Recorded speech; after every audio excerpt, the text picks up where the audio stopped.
Welcome back to the Terror Squad show. Weird. I don't know what that was about. Anyways, guys, thank you guys so much for tuning in once again for some more Sopranos season 6 episode 14. We're here at the threshold of where I want to be. 7 more episodes done. It is what it is. Anyways, guys, don't want to waste too much time here. Of course, just want to let you guys know how much I appreciate And you know what's the best thing about it is that I don't edit shit like this out of my videos, because I'm just like, you know what, man, it happened in the moment.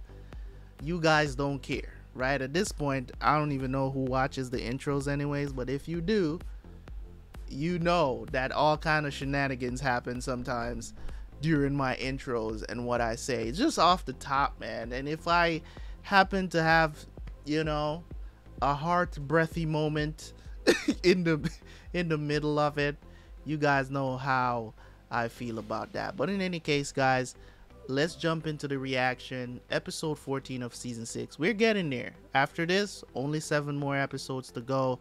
That batch will come out on another week. You guys know what the deal is. So let's jump in. I will see you guys at the end for the review.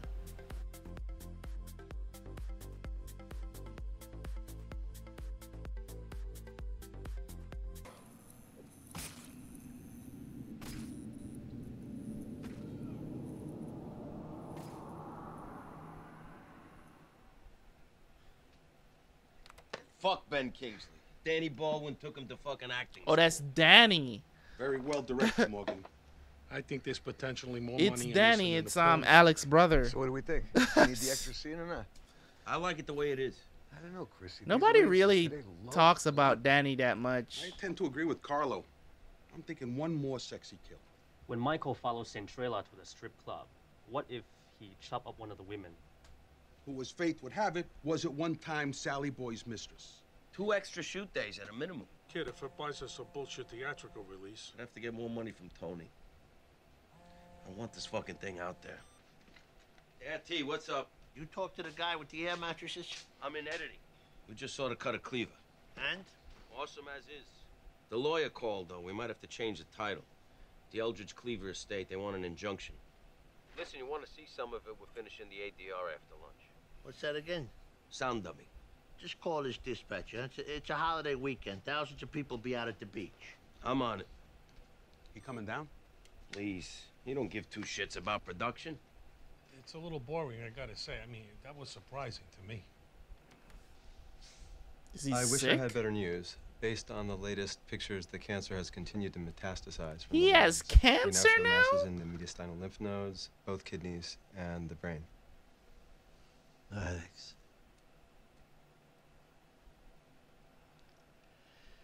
So the,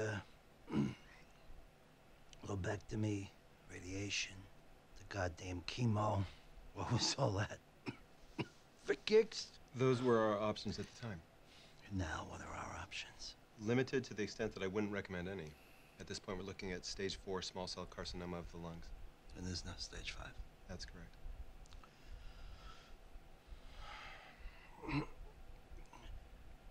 How long? Difficult to say. I have seen miracles over the years. Forget the miracles. 3 months. Give or take. Bruh.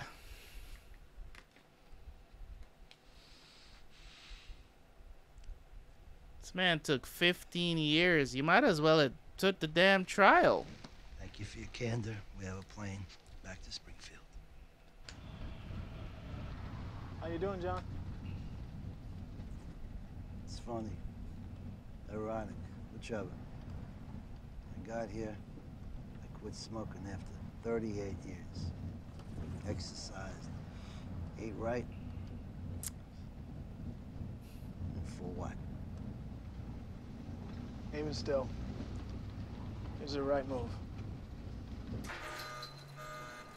Keep an eye on his temp and we'll finish out the week on the Sefton. You rest now, I'll see you in the morning. You should be on heparin. Excuse me? Listen to him. Check his ABG. I'm gonna have to ask you again to not interfere, Warren. You used to be a doctor? I'm gonna change your sheets. So what are you, the world's smartest orderly? These days I am. 22 years of practicing oncologist, specializing in cancers of the liver. Roll to your right, please.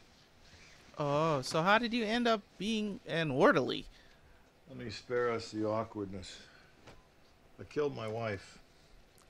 Not that it's any justification, but I had reason to suspect she was cheating on me with her chiropractor. Jesus. Granted, I was abusing cocaine at the time and alcohol, but came home one day, shot her 4 times. Damn. Slice in the head. I killed her aunt, too. Whoa. I didn't know she was there. Roll. And the mailman. At that point, I had to fully commit. Why are you here exactly? I've been accused of being part of a certain Italian-American subculture. Hey, I know who you are. I meant, what's wrong with you? Well, lungs. But I wanted to meet you, actually. I saw you on Bill Curtis. Warren Feldman. John Sac. Good to know you. I take it you've done chemo, huh? Twice. Mind if I take a look at your chart? What about Gunga Din? Gupta? Fuck him. Oh, you've seen Rosen. They let me fly to Cleveland. My expense. You know? I saw him speak once at an ASCO conference in Georgia. Good man. But? Actually, very few people know this, but he really can't walk on water. What was his prognosis? 3 months. With the treatment you've had? What do you mean? You got a window of 1 to 3 years. What about the metastasis? 2 rounds of paraplatin, docetaxel, and platinol, concurrent with radiation. Come on, any cancer inside you slowed to a crawl. Why is he so fucking negative? We tell a patient 3 months, he lives a year. Who looks like a hero? Huh? I'll see you around, John. You take it easy. Hang in there. I didn't know that they lie to patients to what? Boost their collat? May I have your attention, please? May I have your attention? Welcome to the premiere of Cleaver, the story of a young man who goes to pieces, then manages to find himself again. In all seriousness, however, I'd like to say a few words. Much like a child, a film has many parents. That is to say, many individuals who act like parents, or that by aversion, the film is their baby. I, as an executive producer, am one of those individuals. 2 more examples are here with me tonight. Ladies and gentlemen, my co-EP, Christopher Moltisanti, and our director, Morgan Yam. Yeah. Hey.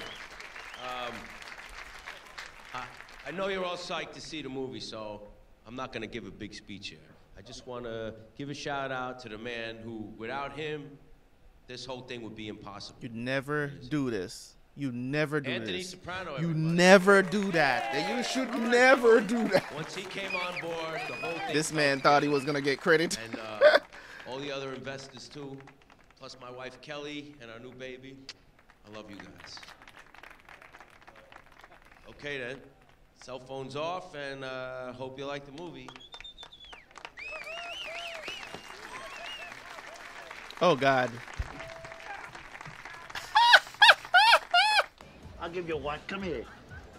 Fucking boss down in the cellar, white bathrobe. Where'd you get that? I don't know, artistic choice. Seriously though, I'm very proud. Whatever else happens, you made a movie, Christopher. Nobody can take that away. 100 years from now, we're dead and gone. People will be watching this fucking thing. You know how much Imperial vodka I scored just from this party alone? had a couple of cases put down in your car, too.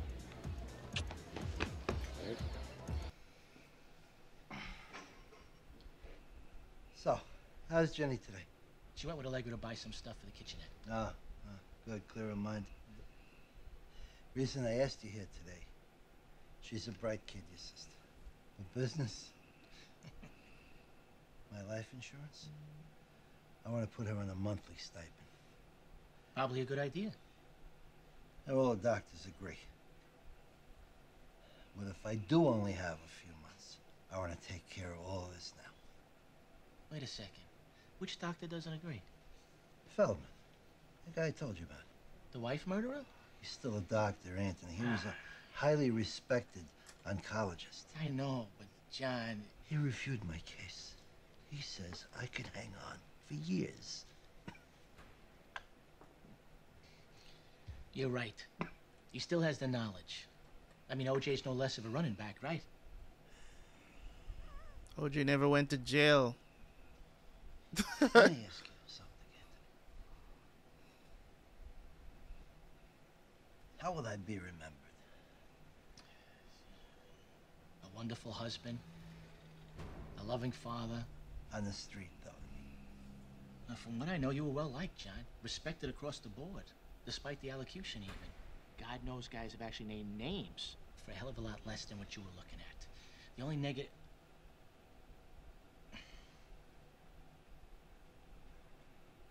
What? When Carmine died and you took over, people felt you changed. Became a little trigger happy, maybe? A hothead? God forbid any of them would find themselves in that position. It's a thankless job. The boss, Tony. What about him? It was based on you. I know, you said. The yelling. No, it wasn't just the yelling. Invitation to form a flattering. You think that was flattering? It was okay. A tough prick, that Baldwin. What about the girlfriend? What girlfriend? The Cleaver guy, the lead character, his entire motive for revenge. I don't know, you lost me, Cone. Sally Boy, the boss, he fucked the guy's fiance. The thing with Adriana? I told you it never fucking happened. Well, apparently your nephew feels otherwise. Roe pointed it out to me, but if she saw it, that means other people did. It's a movie. It's fictional. It's a revenge fantasy, Tony, which ends with the boss's head split open by a meat cleaver. Perspective is a hell of a thing, ain't it?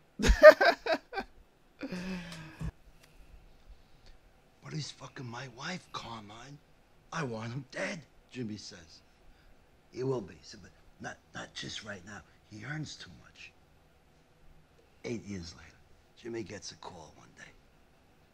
I bet that guy we're talking about is fucking your wife. He can go. The guy wasn't making any money no more. And that was Carmine Lupatazzi. Holy fucking shit. There you are. We went... John, what the hell are you doing? What? You're smoking. So? Daddy, you're on oxygen. Well, pardon me. I'm sorry.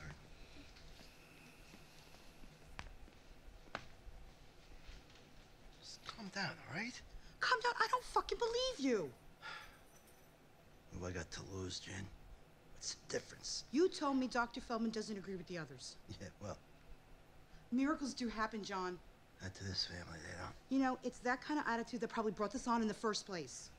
You gonna start with that again? What about all these 6-year-olds with leukemia? What's that from? All their negative thinking? I'm sorry. I'm sorry I laughed at that. I'm sorry. That was... All due respect, he's a great guy, Doc, but boss material. Important things, we all work together. Whoever winds up in the driver's seat. Phil, though, I'll never get it. The man was my mentor. It was right there for the taking. It's hard, Jerry. What's he gonna do? That's my point, though. What you just said. Johnny goes away, it's Phil's turn in the driver's seat, and his heart gives out. Right. His heart. I know. What? It's a metaphor. He lost his balls, is what I'm saying. Just say it then. Walt fucking Whitman over here. Ladies. You all right? Should we get some more wine? This fucking waiter on sabbatical. What's the name of the Sangiovese? We had a Quattro Gatti. The night you...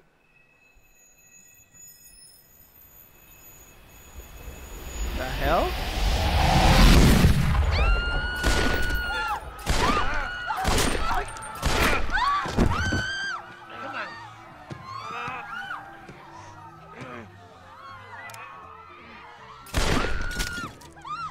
Let's go.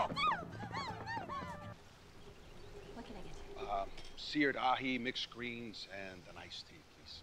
Philly cheesesteak. You know what? Give me an Arnold Palmer instead of the iced tea. Okay. I always enjoy those, but it never occurs to me to order one. What the fuck, Carmine? This family of yours. I could see now Doc Santora uses one of my guys as a diversion. Still could have got hurt. Doc showed a lack of respect.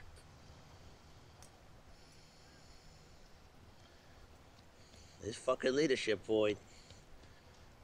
Step up, Carmine. Get your hands around this thing. You know you got the support.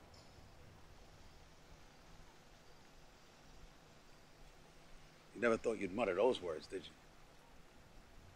What do you want me to say? I hear you, Tony, and I'm flattered. But boss, I don't think so. Especially now that Doc has cemented his position. Phil was bad enough in the top spot, but him I could have lived with. Here you go.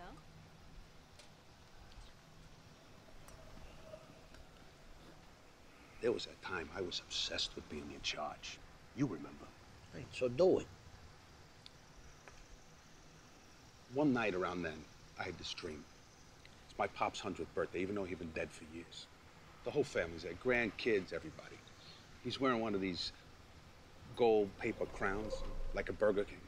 Anyway, I give him his present, this mellifluous box, ribbons. He opens it up, then looks at me. This gaze of absolute disappointment. There's nothing in the box, so he hands it back to me. Go fill it up, he says. Come back when I'm 200. So go for it, Carmine. Fulfill that part of yourself.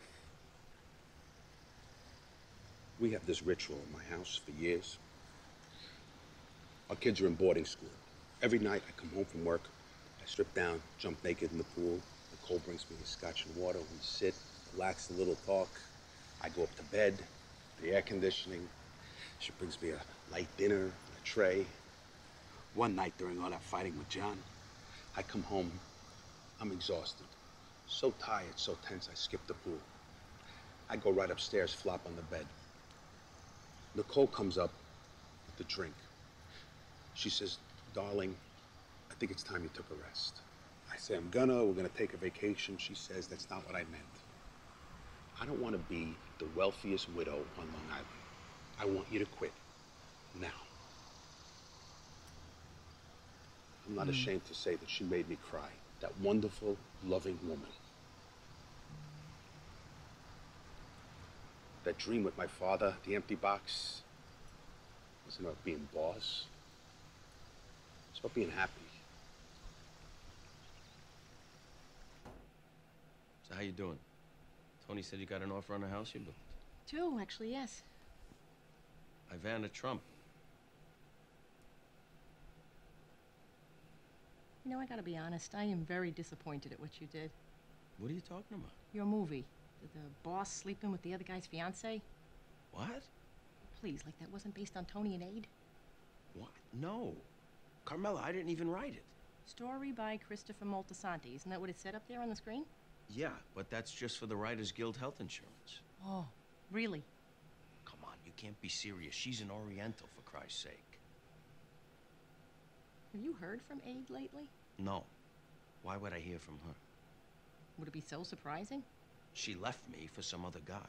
Is it any wonder? Her poor mother is so upset she's practically delusional. She is convinced herself that Aid is dead.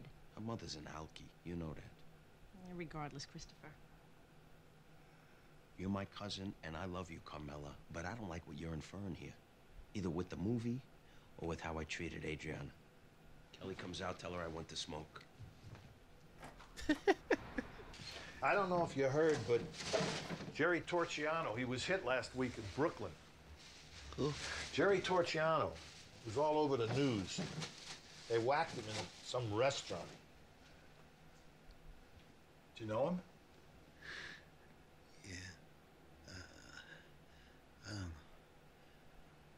Good guy. It's hard to breathe.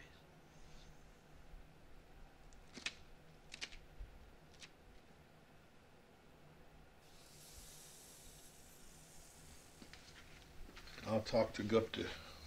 See if I can get him to up the baklava. I'm dying, aren't I?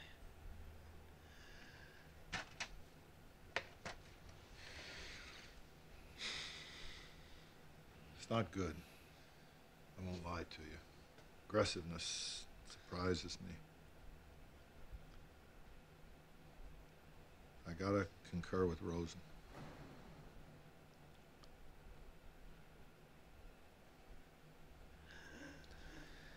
Yeah, that's the thing, man. You Appreciate can't everything. really tell.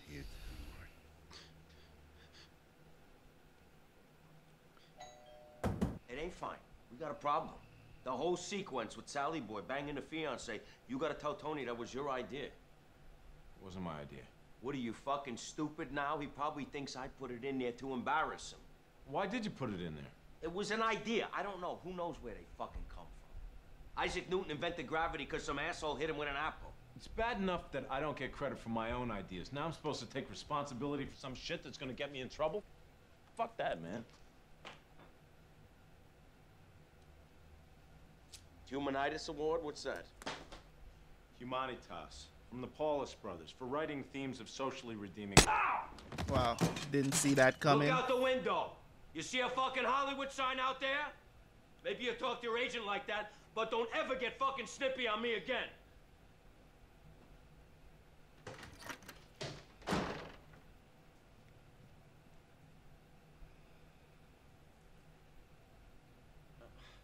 Anyway, the Sally Bought character is based on Crawford, sort of a big, burly guy. The love triangle, the cuckolding of Michael sleeping with the fiance, very similar to the Holden Holiday dynamic. So the whole thing was your idea. And apologies to Garson Kanan. What happened to your head? What? Oh, cabinet.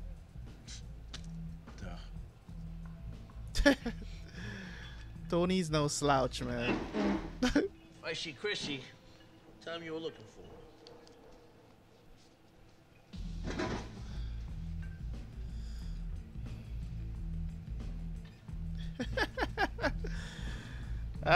Tony picked up on that. Now listen to me, you two heels. It's like, I mean you send business. this I got guy too much over at stake down here. You got. This is the image of me he leaves to the world. Remember when he was born, I would hold him in my arms. An adorable kid, too. Big eyes. You always talk about him more like a son. In some ways he was. Especially after his dad died. He was little, I used to give him rides. Oh, Put that him in a shot. basket at a butcher bike. I gotta point it out, man. I'm sorry. I'm sorry, guys, but I'm sorry, man. The milfiness is real. You know? It's like, I know you guys are ready to type. This guy will go through the whole episode not really saying nothing. Then as soon as Carmela or Dr. Melfi comes on the screen, he's ready to say something. I can see the fingers going wild.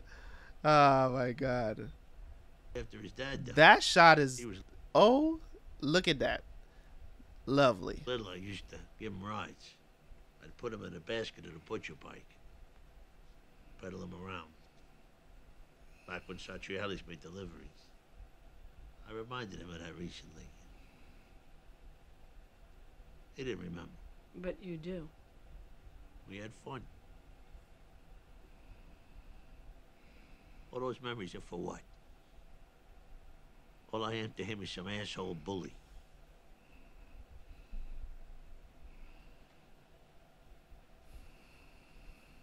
You're hurt. Well, yeah. His dad, Dickie, was like my me to him. A mentor. Yeah, but more than that. A friend. A fucking guy you could look up to. And the hope is that you pass that shit down. The respect and the love.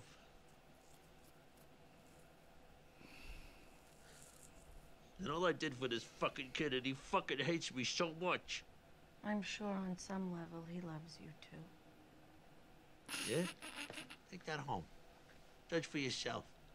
Last 5 minutes should answer that question. I'm not going to do that. Not a horror fan? It's what you think that matters.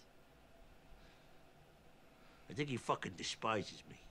It's pretty obvious. Wants to see me dead.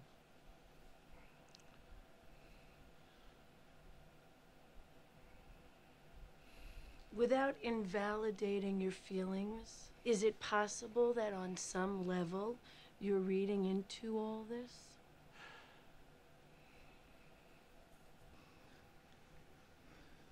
My. What, baby? You're what? Want more morphine, there's- Daddy? Who the hell is that? My. Is that his other kid? Mother. Grandma? What, Daddy?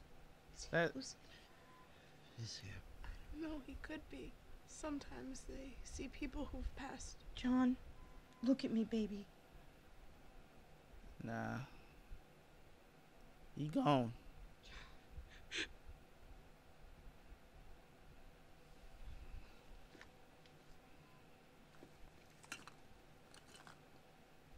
You want a cigarette, baby? John?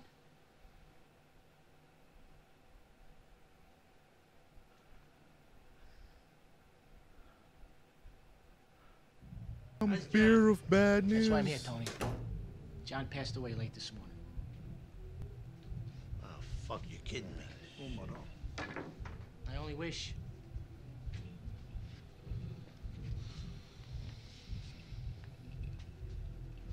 He's a great guy, John. Sorry for your loss. Thanks. Honestly, though, it was for the best.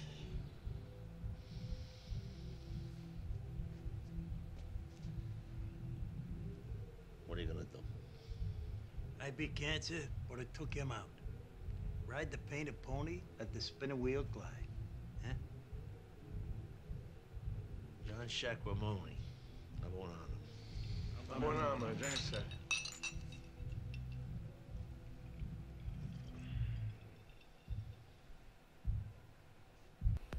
Another great episode. Not a great episode. Can't say enough about it. Great episode. So John is out.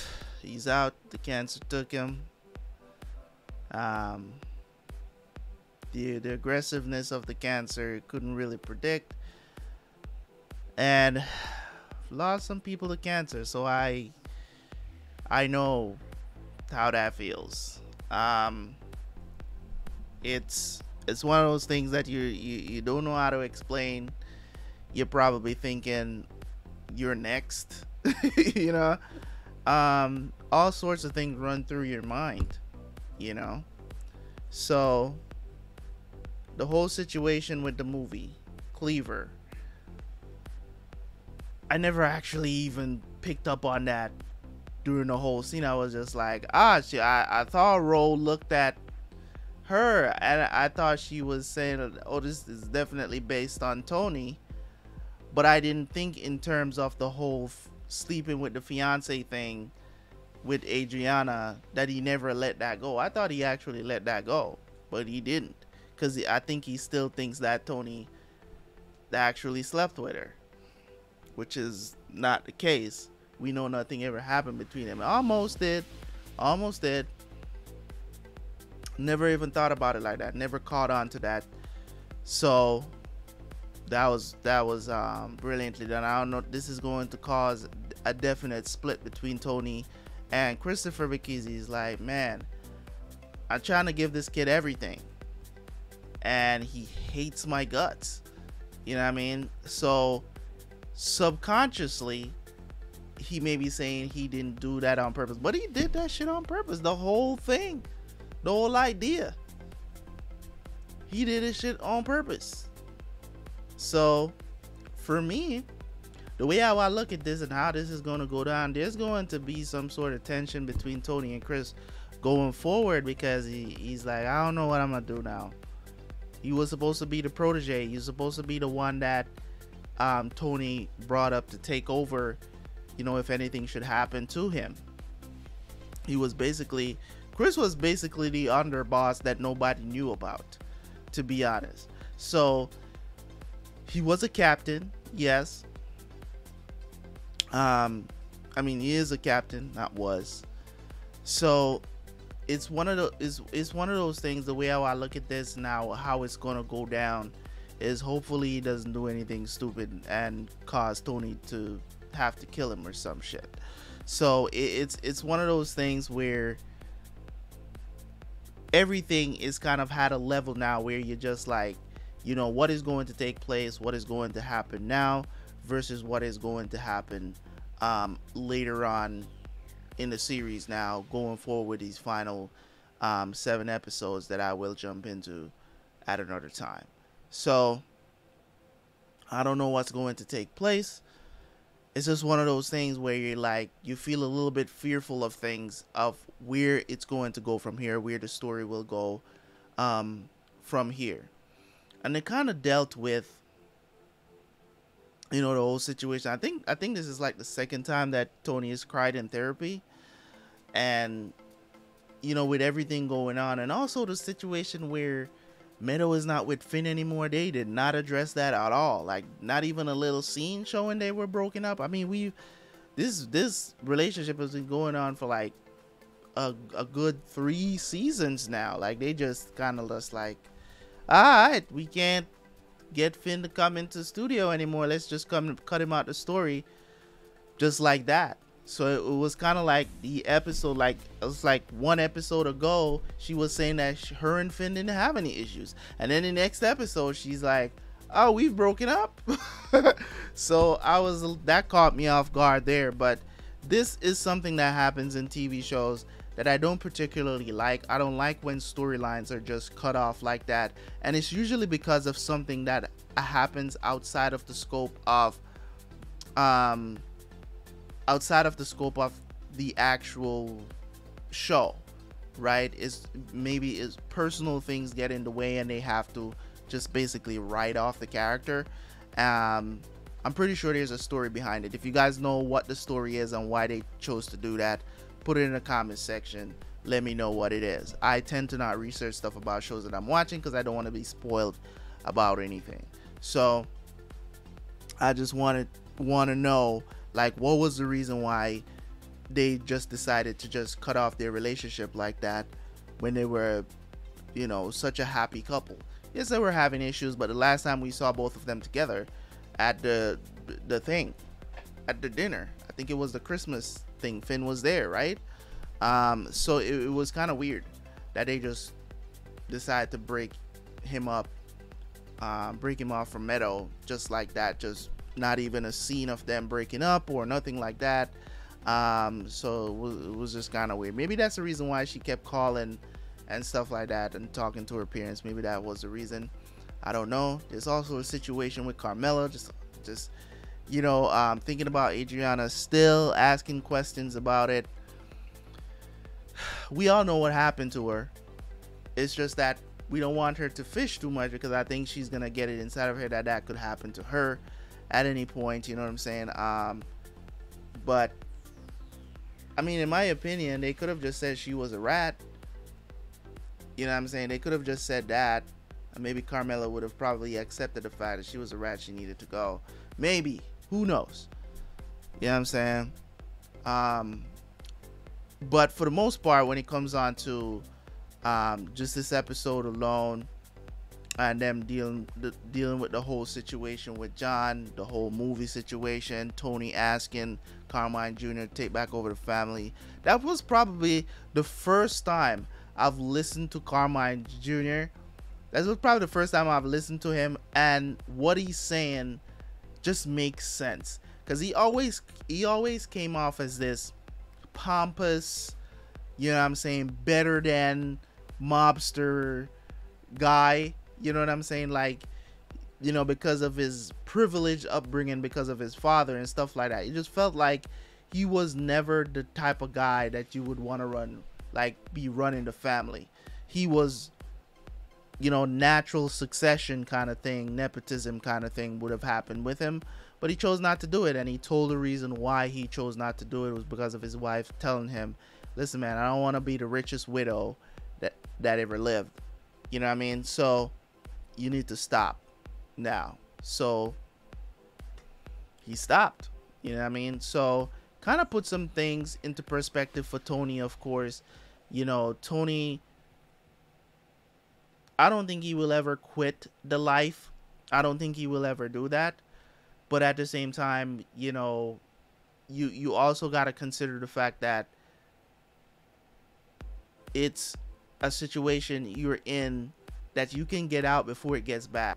You can get out and they won't have a RICO case. Like, you can get out. Like, you literally could step away from everything right now, hand the family over to somebody else, you know what I'm saying, and enjoy life. I think Tony should have enough legitimate business where he can just feed off of those and leave all the illegal stuff behind. I think he could do that, but will he do that? I don't think so. So great stuff, great stuff. Enjoyed the episode. Thank you guys so much for tuning in. The whole situation with Phil and how he's feeling, you know, all these guys are going through so much and they're reflecting on so much.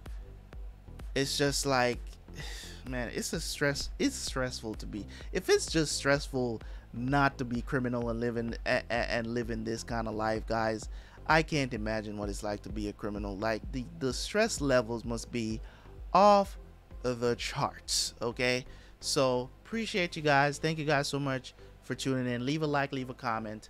I will catch you guys for the next one in a different shirt. Peace.